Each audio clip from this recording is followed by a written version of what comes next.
اللہ رب العزت کے بے شمار احسانات ہیں، بے شمار نوازشیں ہیں، بے شمار اس کی نعمتیں ہیں جو ہم پر سایہ فگن ہیں، جن کو ہم محسوس کر رہے ہیں، تجربہ کر رہے ہیں، برت رہے ہیں۔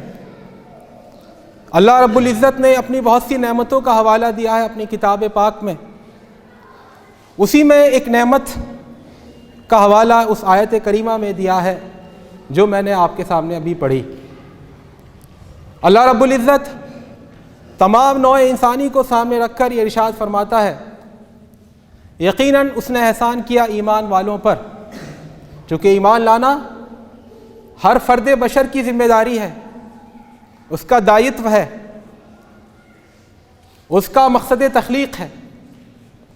اسے تمام انسانوں پر اس نے یہ احسان کیا کہ انہی میں سے ایک رسول کو بھیجا جو ان کو اللہ رب العزت کی آیات پڑھ کر سناتا ہے، ان کا تزکیہ کرتا ہے، ان کو کتاب اور حکمت کی تعلیم دیتا ہے، اگرچہ اس رسول کی آمد سے پہلے وہ کھلی ہوئی گمراہی میں تھے۔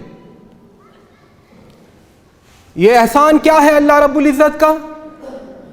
یہ نعمت کس اعتبار سے ہے، کس لحاظ سے ہے؟ اس کے بارے میں دوسری جگہ ارشاد فرمایا، اے محمد صلی اللہ علیہ وسلم، ہم نے جو آپ کو رسول بنا کر بھیجا ہے تو یہ دنیا جہان والوں کے لیے رحمت ہے۔ وما ارسلناک الا رحمۃ للعالمین، ہم نے آپ کو رحمت للعالمین بنا کر بھیجا ہے۔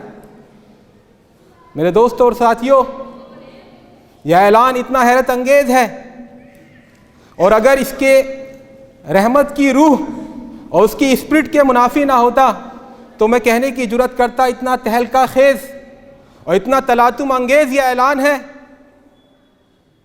کہ دنیا میں اس کی کوئی مثال دوسری نہیں ملتی۔ اور یہ اعلان اس آخری صحیفہ ہدایت میں کیا گیا ہے جس کے بارے میں تقدیر الہی کا فیصلہ ہے کہ وہ قیامت تک باقی رہے گا۔